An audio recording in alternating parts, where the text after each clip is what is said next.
André Roy et le désir mélancolique. Ça commence par un exergue. Qu'est-ce qui est vraiment bouleversant?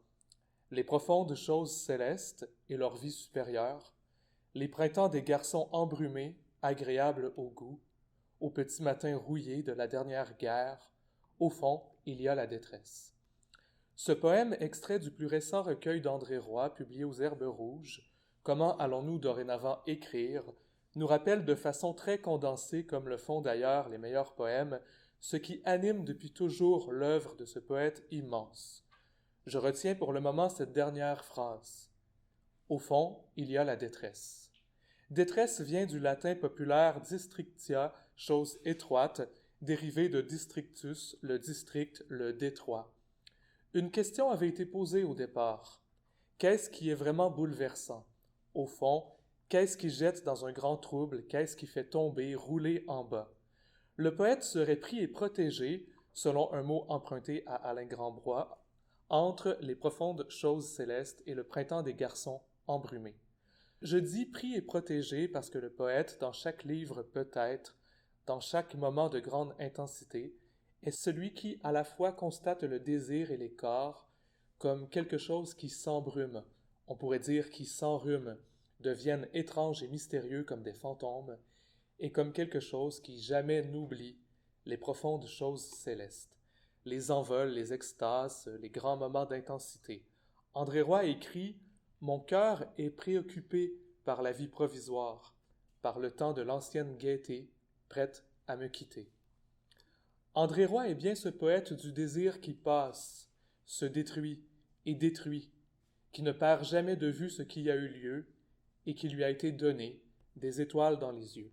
Il est donc certes ce poète marqué par les deuils, les pertes et les absences, et qui a pourtant avec la plus grande des tendresses et des chagrins, dans l'écriture et par l'écriture, celui qui retient la beauté qui dure, celle des corps, des âmes, du sentiment.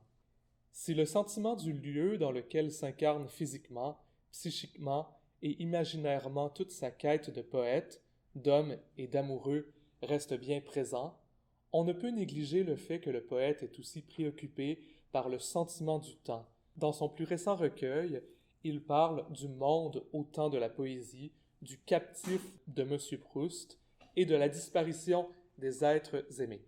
Si l'on reprend textuellement les 3 sections du recueil. Il sera également obsédé par le temps zéro, le temps éternité. Dans Soleil noir, dépression et mélancolie, Julia Kristeva nous dit qu'il n'est d'écriture qui ne soit amoureuse et d'imagination qui ne soit ouvertement ou secrètement mélancolique. À lire André Roy, on s'en convainc facilement. Et à lire certains titres particulièrement significatifs encore davantage. On n'a qu'à penser à des titres comme « Les amoureux n'existent que sur la terre », on ne sait si cela a été écrit avant ou après la grande conflagration, puis on ne sait si cela a été écrit avant et après la grande maladie, sans oublier, c'est encore le soleil qui parle. Cette incertitude du temps n'est pas sans lien avec la condition de l'être, et de l'être amoureux en particulier, toujours menacé par la disparition de l'être aimé, du vivant et de soi-même dans la folle pulsion de désirer, une façon que le temps a en temps de crise, d'être et d'avoir été, et d'être toujours un peu plus comme le chagrin qui menace et envahit la scène du désir autant que celle de l'écriture. Ces incertitudes sont bien la disposition affective et langagière du mélancolique, hanté par l'invisible, incarné entre autres par ce que Dieu mourant ou déjà mort, qui, tel l'inconscient ou l'inimaginable, ne cesse d'agir comme force de l'absence, ou plutôt de l'absentement, de l'absence en acte. Kristeva dit encore « Le mélancolique est le complice témoin de la fragilité du signifiant et de la précarité du vivant. Puis, en temps de crise, la mélancolie s'impose, se dit, fait son archéologie, produit ses représentations et son savoir. » On est bien chez André Roy. André Roy, tout au long de son œuvre, est un poète qui questionne et qui affirme. Il apporte des réponses, certes, mais des réponses de poète qui réinstallent l'énigme. C'est particulièrement visible dans le plus récent recueil « Comment allons-nous dorénavant écrire ?» Le titre, déjà, est une question. J'en retiens quelques autres posées dans le texte. Donc, une énumération de questions prise dans comment allons-nous dorénavant écrire. Qu'est-ce qui est vraiment bouleversant?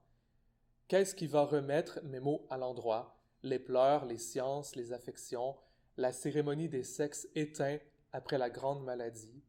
Les étoiles nous font-elles confiance? Veulent-elles prendre encore soin de nous durant ces hivers et la méchante neige? Qu'ont-ils dit que la vie ne ressemble pas à la vie, ni à la trajectoire de la poésie? Que comprennent-ils?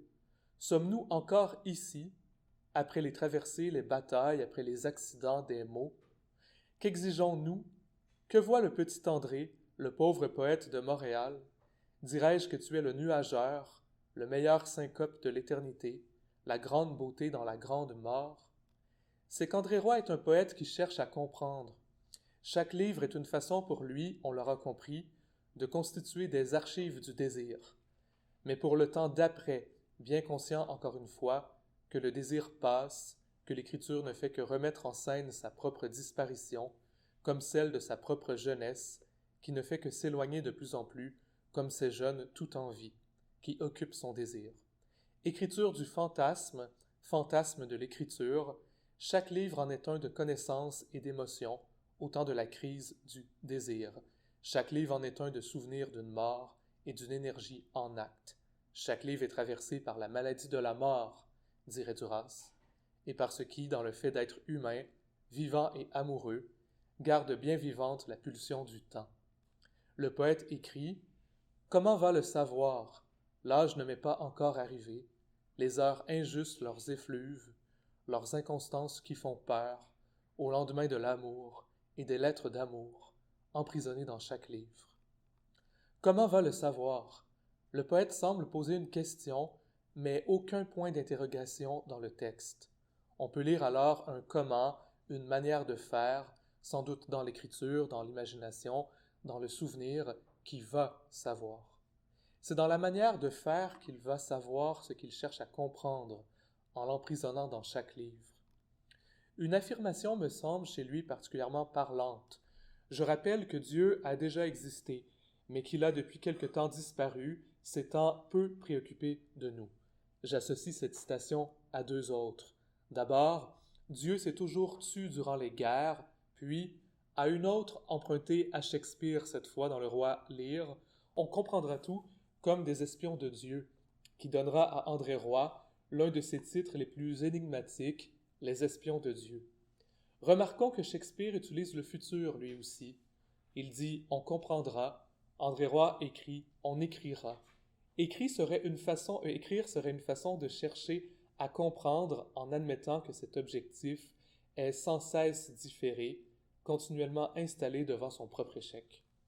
Je m'arrête sur ces questions, métaphore fascinante du poète, mais si Dieu s'en est allé, le poète serait-il là pour prendre une place qu'il n'occupe plus? S'il s'est absenté, c'est qu'il est loin d'être mort, comme l'a soutenu Nietzsche. Alors, ces espions, qui sont-ils? Les écrivains vus comme des espions de Dieu, ceux qui comprennent tout, dit le poète, qui comprennent sans effort le langage des fleurs et des choses muettes, disait Baudelaire dans son poème Élévation. La tradition chrétienne fait de Dieu le principe et la cause de tout.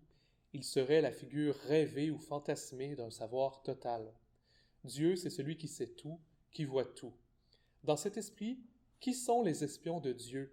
Sont-ils des espions envoyés par Dieu ou des espions qui vont vers Dieu pour fouiller dans ses affaires, au cas où il aurait laissé des traces, comme s'il était possible d'avoir la clé de quelque réalité suspecte, celle du désir d'un homme pour un autre homme, pour la jeunesse qu'il porte et qui est vouée à disparaître, entre autres si on se situe du côté d'André Roy. Qu'ils soient des envoyés de Dieu ou des enquêteurs, chercheurs de traces, d'informations pour constituer des archives, ils seraient nombreux en tout cas. André Roy en nomme quelques-uns, Artaud, Gauvreau, Kafka, Lorca, Platt, Akhmatov, Celan entre autres.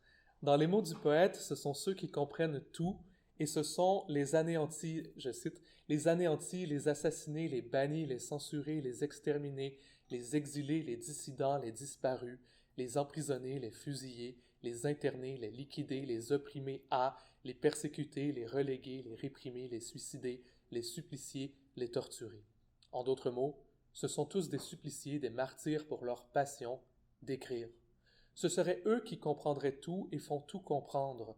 On peut penser à la mort de Saint Sébastien, figure fantasmée chez les homosexuels, ou encore à la mort tragique de Pasolini, assassiné par celui-là même qu'il avait désiré et qui l'avait désiré, à la métaphore si riche de la disparition des Lucioles. Ils ont vécu des sentiments extrêmes. Chaque écrivain, espion de Dieu, serait un accélérateur d'intensité.